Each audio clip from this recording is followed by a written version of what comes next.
Härra spiiker, härra peaminister. Kuna me saame arupärimisele esitada ainult ühe küsimuse ja küsimusi oli palju ja vastused olid pikad, siis kasutaksin siin nüüd võimalust mõningad kõlama jäänud vildakad avaldused sirgeks ajada. Härra peaminister avaldas arvamust, et umbes 100 000 inimest, kes on Eestist ära läinud, kindlasti ei ole läinud siit ära mitte nii-öelda uue vabariigi ajal, vaid seal nende hulgas on ka palju nõukogudeaegseid inimesi. See kahjuks ei ole tõsi. Meie enda valimiskomisjoni arvutuste järgi on 70 000 Eesti Vabariigi kodanikku välismaal ja hääletab välismaal. Meie enda maksuamet saab sama tulemuse. Aga need on täisealised kodanikud, kes on kaasa võtnud ka lapsed, nii et kas see suurusjärk on 90 000 või 100 000, aga sealkandis ta on ja need ei ole Nõukogude sõjaväe pensionärid. On ju korduvalt juhiti tähelepanu sellele, et mis see mõnisada inimest ära ei ole, meile tuleb igal aastal sisse tuhandeid inimesi nii SRÜ-st kui mujalt Euroopa Liidust. See ei ole lohutus, see on osa probleemist. Kui me muretseme selle pärast, et Eesti rahvas jääb oma kodumaal vähemusse ja pikas perspektiivis üldse välja sureb, siis see mõni tuhat ju on osa probleemist.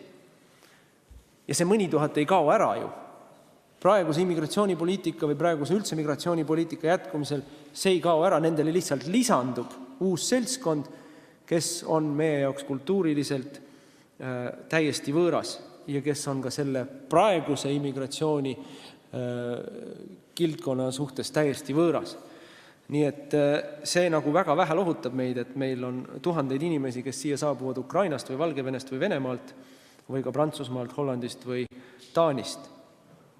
See kõik on üks osa Eesti rahva peremehe õiguse õõnestamisel.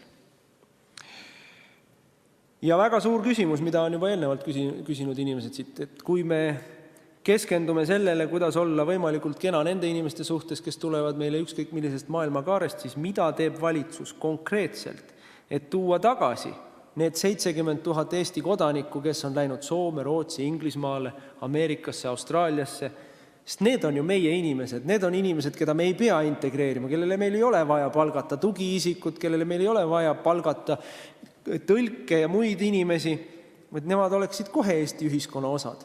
Ja neil oleks kohe lisada meile midagi.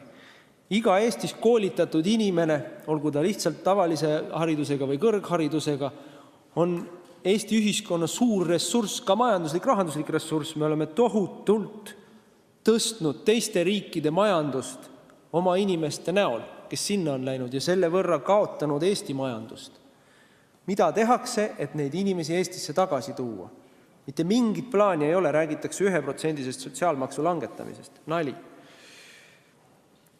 Korduvalt kuulsime härra peaministri suust ühe või teise küsimuse puhul sellist fraasi, et minu hinnangul on nii või naa, minu hinnangul pole see või teine asi tõenäoline. No vot, meil opositsioonis on väga suur probleem. Meie hinnangul on peaministri hinnangud puha puusse. Me ei saa neid hinnanguid, me ei jaga neid hinnanguid, me ei näe nendele hinnangutele adekvaatset andmestikku, me ei näe nendele hinnangutele empiirilist tõestust, et mujal oleks need hinnangud samamoodi läinud, võtame kas või immigrantide integratsiooni. Mitte üheski Euroopa riigis ei ole õnnestunud integreerida moslemeid. Mitte üheski Euroopa riigis ei ole see õnnestunud. Aga meil Eestis arvatakse, et õnnestub. Ja palun palun 3 minutit lisaaega. Väike vahemärkus. Euroopalikud väärtused on malakas, millega meile tihtilugu vastu turja virutatakse. Euroopalikud väärtused on niisugused, naasugused. No selge see, et see on üks osa poliitilisest väitlusest, mis on või ei ole euroopalik väärtus. Aga mõttekohaks. Iga nädal süüdatakse Saksamaal mõni immigrantide või pagulaste keskus. Iga kuu süüdatakse Rootsis mõni pagulaste või immigrantide keskus. Meil Eestis ka süüdati üks keskus. Kas see teeb meid rohkem või vähem eurooplasteks? Kas see on ka euroopalik väärtus? Ma arvan, et mitte kõik asjad, mis Euroopas on, ei peaks meil olema kopeeritud, kaasa arvatud süütamised. Aga see kehtib ka muude asjade kohta. Ja lõpus oli hea küsimus, kes on süüdi? Süüdlasi on loomulikult palju, aga ma loetlen üles 3.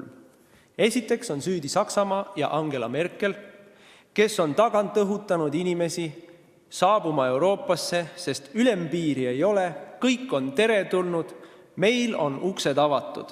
Ja siis, kui Saksamaale enam tõepoolest inimesi ei mahu, kui valitsus hakkab juba rekvireerima eraisikute kortereid ja välja tõstma sakslasi sotsiaalpindadelt, siis tekib sakslastel geniaalne idee lükata probleem teiste Euroopa riikide ja rahvaste õlule ja nimetada seda solidaarsuseks. See ei ole solidaarsus. See on isekus, mis on sakslastele nii iseloomulik. Süüdi on Euroopa Komisjon, kes kasutab iga kriisi Euroopas oma võimu suurendamiseks. Immigratsiooni teema kaaperdamisel komisjoni pädevusse liikmesriikide käest on tegemist totaalse võimu haaramisega. Selleks ei ole aluslepingutes mingit alust. See on võimu haaramine. Sellele oleks tulnud vastu hakata Eesti valitsusel sama südikalt, nagu teevad seda Ungari, Poola, Slovakkia ja mitmed teised riigid. Ja muidugi on süüdi ka Eesti valitsus, kellel ei ole selgroogu ega ka väärikust Eesti riigi ja rahva huvide ja rahvuslike huvide eest seismisel. Aitäh!